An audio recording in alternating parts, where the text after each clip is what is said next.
Hello, welcome to IO Codes. In this video, we are going to be looking at how to integrate Springdoc in order for us to properly document a Spring Boot application. So right here, I have a dummy project, and as you can see, the name spells it out already. It says the doc project application, and this is the entry class of this particular application.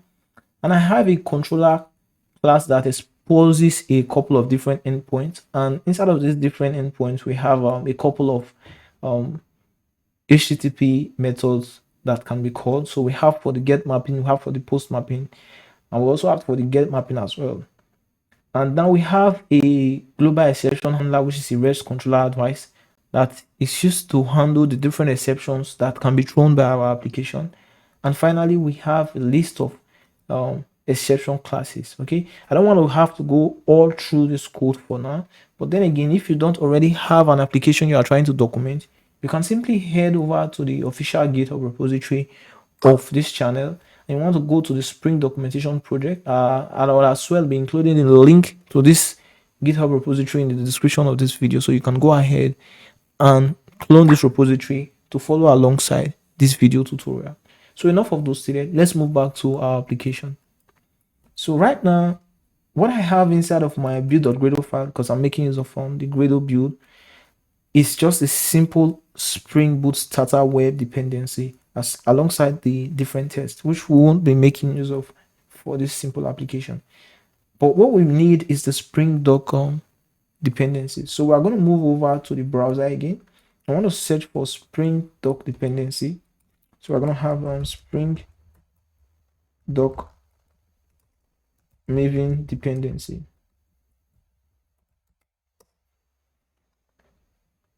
Now click on this and let's have it. Now we have our Maven page for our Springdoc OpenAPI being shown.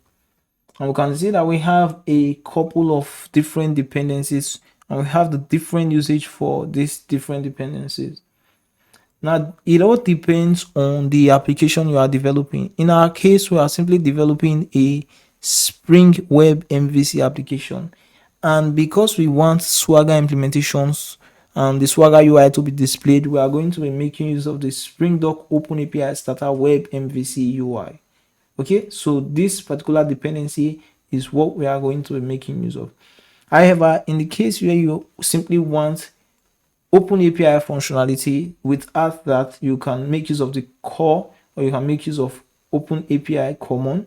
And if we scroll down a bit, we are going to take a close look at the other dependencies we have.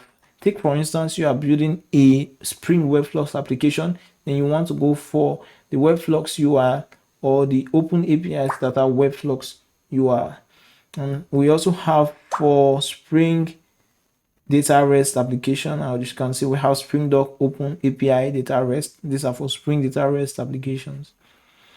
Now, with all of this stated, we can simply go ahead now and copy the dependency for Spring OpenAPI Starter Web MVC. And we want to make use of the latest version of this dependency, which is 2.7.0.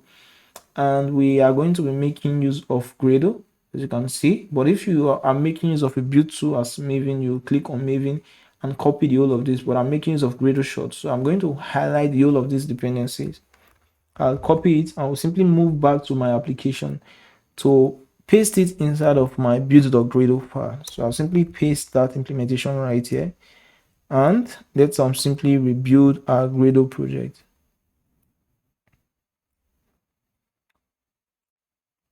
So that is that. While our Gradle project is still building up, we are going to apply a couple of configurations. So I'll go ahead now and define a config class for my application. So with the auth insert keyword from IntelliJ, we want to create a Java class, and it should be called docconfig. And to make it a configuration, we have to annotate with at configuration. And we can go ahead and define a bin in order for us to ensure that our OpenAPI specification works properly. Now this bin is to be public. We're going to have OpenAPI as the return value of this bin. Let's have that imported. We're going to have OpenAPI as the name. Finally, we want to implement what it returns. So you can see all of these suggestions because I'm making use of an AI agent or an AI plugin called Tab9, which I've already installed from the IntelliJ Marketplace into my IntelliJ IDE. So I'm going to tab the whole of this in, and then we can make corrections where necessary. So I'll have this imported. I'll import the class, and it should be coming from the model.info package. It's not an annotation. And right here, we simply want to say documents API for managing this. It's cool. And for this, I want to place them in a new line. So let's have this all in a new line so that we can get to see everything clearly. Okay. Let's start this in a bit. Okay. Now, I want to point out something. I'm not Apache, so I'm making use of IO codes instead. And right here, let's assume IO code as a .org endpoint. And yeah, that is it. And the next thing we can simply assign to this open API is the contact. Okay, and I'll simply tab that in as well. So I'm simply going to highlight the whole of this once again, just to have the class name alone. And yes, okay, and let's simply tab in as well, because this part is for the license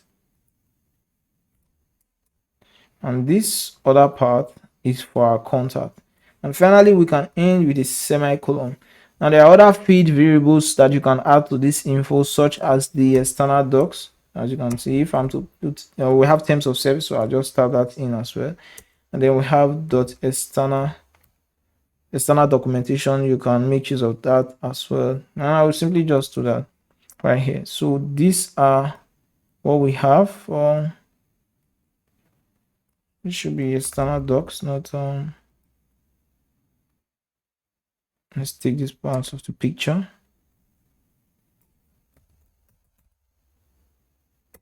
Okay.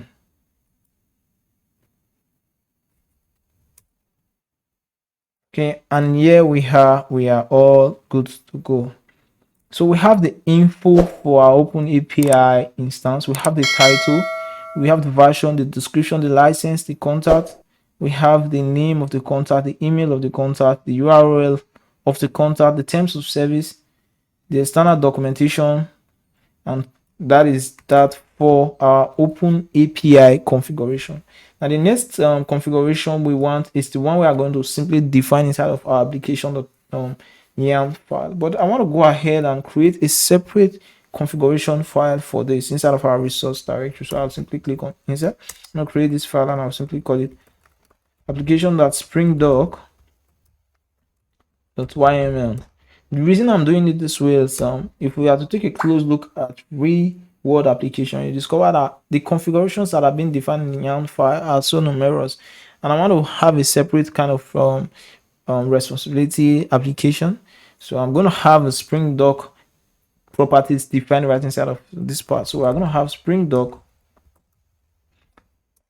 and then we have Swagger UI dot path, and we want to specify the path, and this should be /open API. You can give it any part of your choice. We are going to have Swagger UI.html, and the next is the API docs part, and you can see Tab9 has given me suggestion. I'll simply tab that in. I don't want the victory, I'll take that part out, and with this we are okay. But then again, we have an application that's Springdoc, which is not profile specific, so we have to import this particular configuration into our YAML file. So I'll move over to our application, a normal properties file. So this should be in spring.config. Right here we're going to have import, and I want to tab that in. So instead of application-config, we have application.springdoc. Okay, so with that we are all good to go. So right now, inside of our main controller class, which is where we are going to be having to implement all of this documentation, we want to simply move to the top of our class and annotate this controller class with a new annotation call the tag annotation. So that is that. And we want to specify a name tag for this application. So we're going to have document API. And this should be name. Okay. So that is that. Just like we have the tag annotation for the class level, we also have two different annotations that should be applied to our method level. So I'll go ahead and have those two annotations, starting with the operations. Okay, and the next is the API responses. And inside of this API responses, we have a value. I'll just have to place it right here. Let's import our API responses and our operation as well. So we're going to have value, and this should be equal to more like an array. And let's type this in. And right inside of this array value, we are going to have API responses, and each API responses, we are going to specify the response code associated with that particular API response.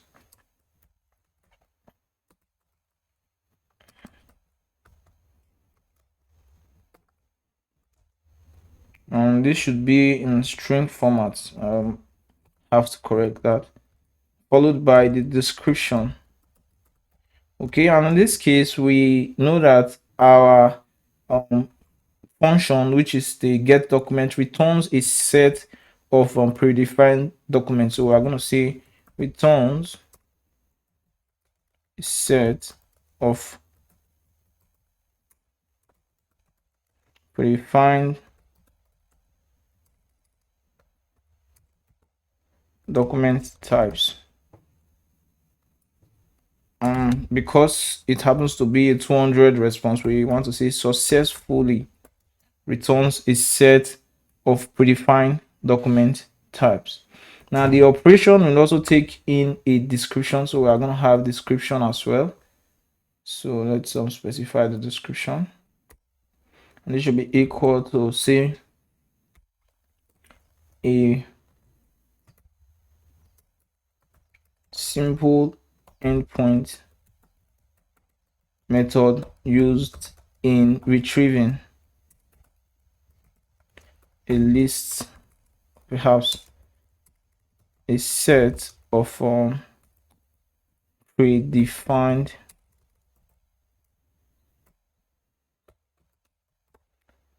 document types. Now I'll have to spell this correctly. So this should be M before the N, sorry, M before the E. And right here, we should take out one E and place it right here. Okay, and yeah, we are okay. So these are the two annotations you want to annotate your functions or your methods with. Now, one thing and why I've defined a separate YAML file for our Spring documentation is because in most cases, you might want to place all of this description for the different response code inside of this file, and you just make use of the @value annotation to inject it into your controller class. But then again, just for demonstration purposes, I feel like just doing it directly and hard coding these values inside of the different annotations. So I'll simply highlight the whole of this, Control C, and place it for our respective functions, starting with our post function. And let's type this in.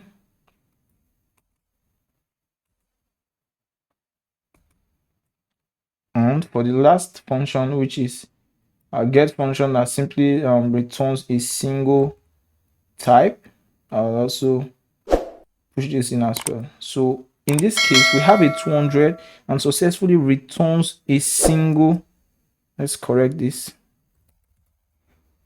single document type specified in the path.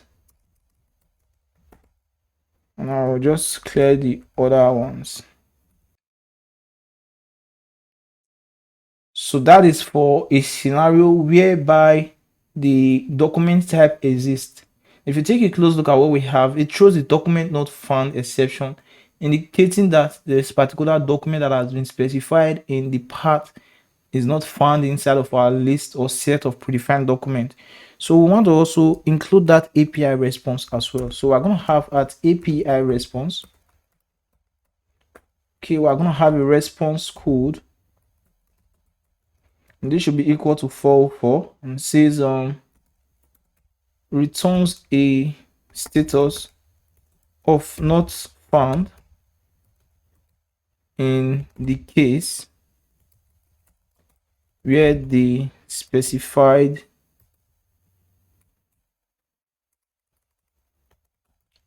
document type is not present in the set.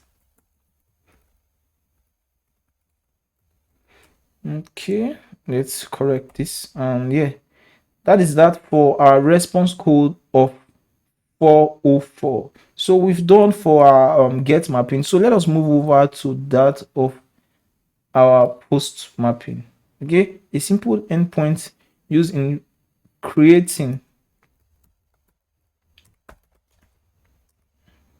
/ adding a new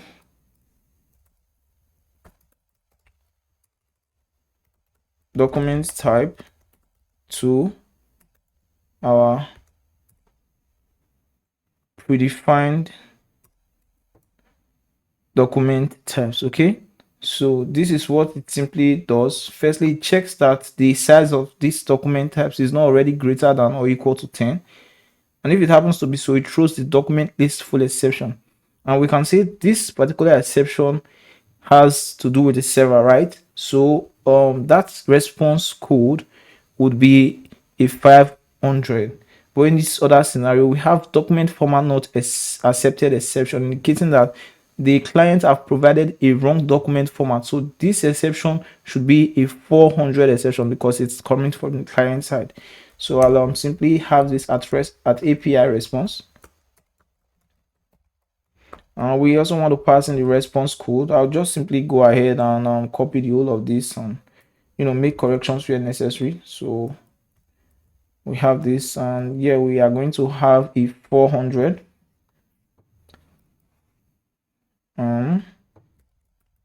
failed in creating the new document type as is not a valid type. Let's have the whole of the other statement deleted. Okay, so that is that. And successfully create and add a new document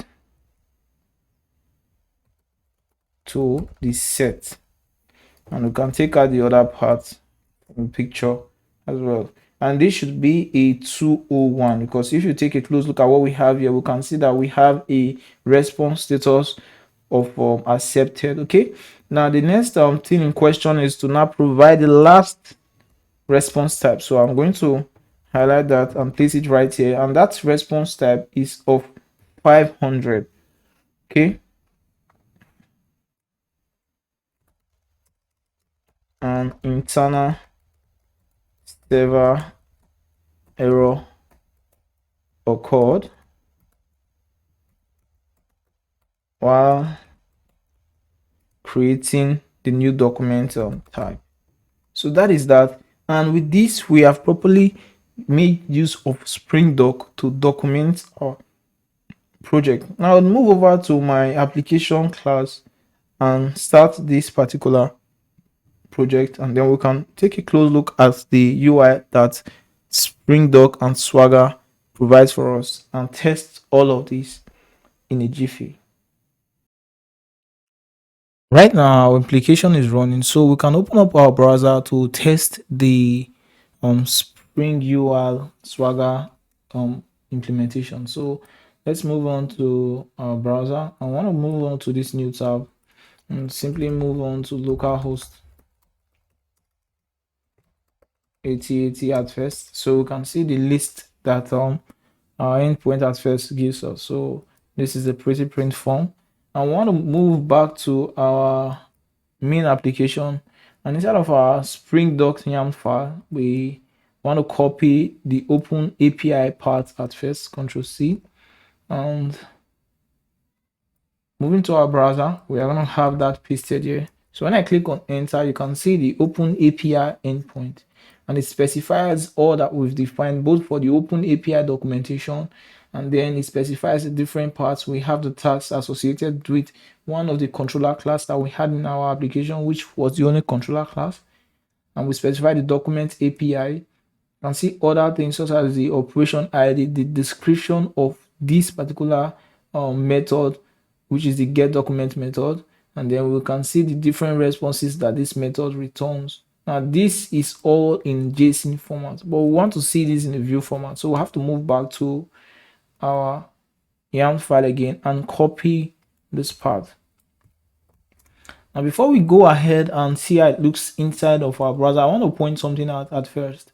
A couple of changes are made, and you'll be seeing them in the GitHub repository when I simply make that correction in the main branch. So we have inside of the YAML file, previously I was having YAML and that was wrong, so I corrected that.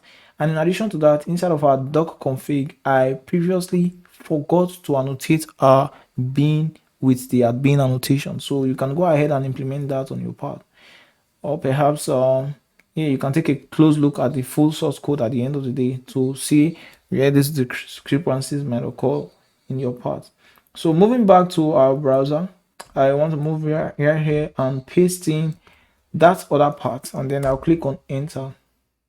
So right now we have all of the different configuration being spelled out here. This is document API for managing and retrieving documents. We have our terms of service that we've defined inside of our Open API bin. Right here we have our document API controller. So firstly, we can test the get endpoint, and all we have to do is simply click on this try it out button and click on execute. But let me scroll down a bit more.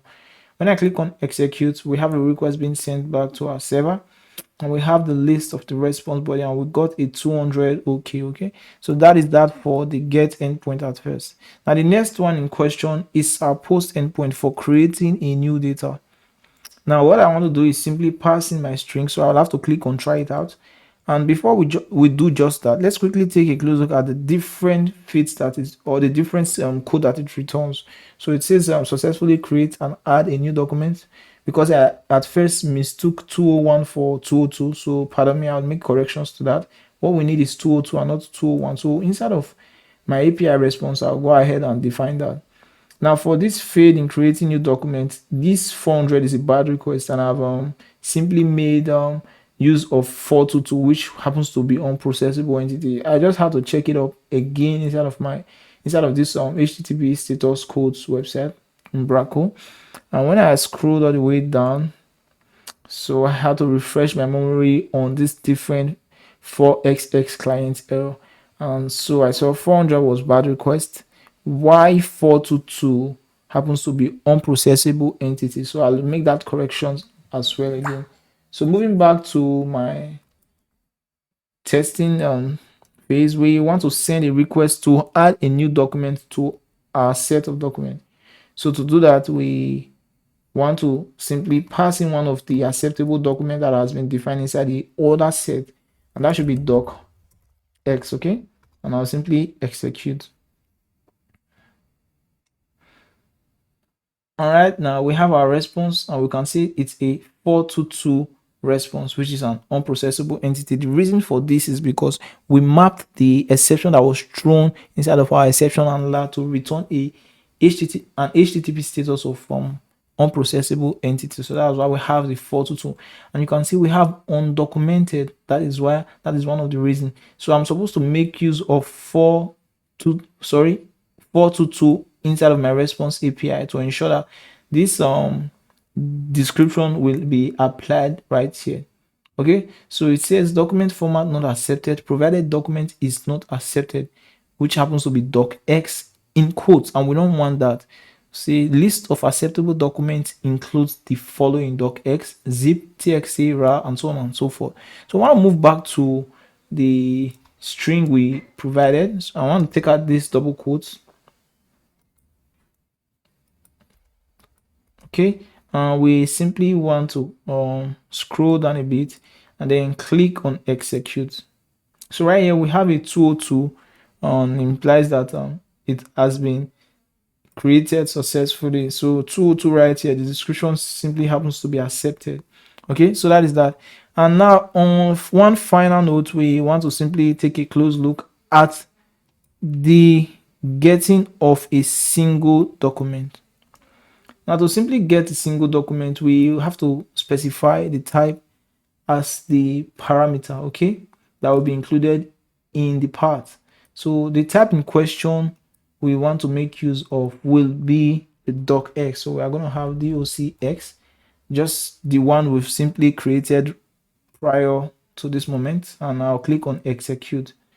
And you can see that we have a response body of 200. Okay, despite being that docx is not in the uppercase format. Okay, we can make corrections to that as well, but then again, you see what I'm driving at.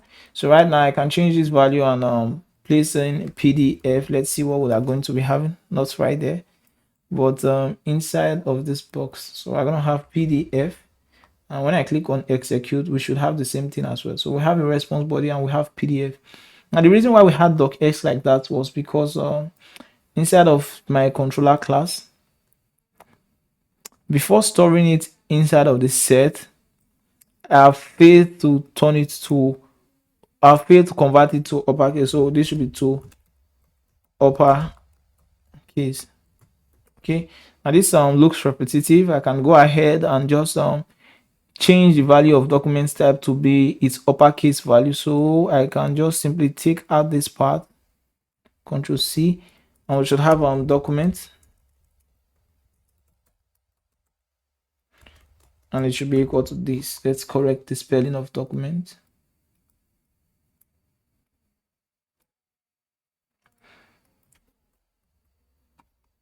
It's not document, but document type. Okay, and right here I want to take out the whole of the up to uppercase method call, and yeah, we are on the right track. So that is that for the add document. And once again, this pretty much brings us to the end of this video, and I believe you must have gotten a thing or two from this, and you can go ahead now and document your Spring Boot application. And if you find this video helpful, please do subscribe to this channel, give this video a thumbs up, and you can go ahead buy me a cup of coffee to continuously support the channel, and I'll really appreciate that. And until the next one, keep being your best self. I remain Ayo Good.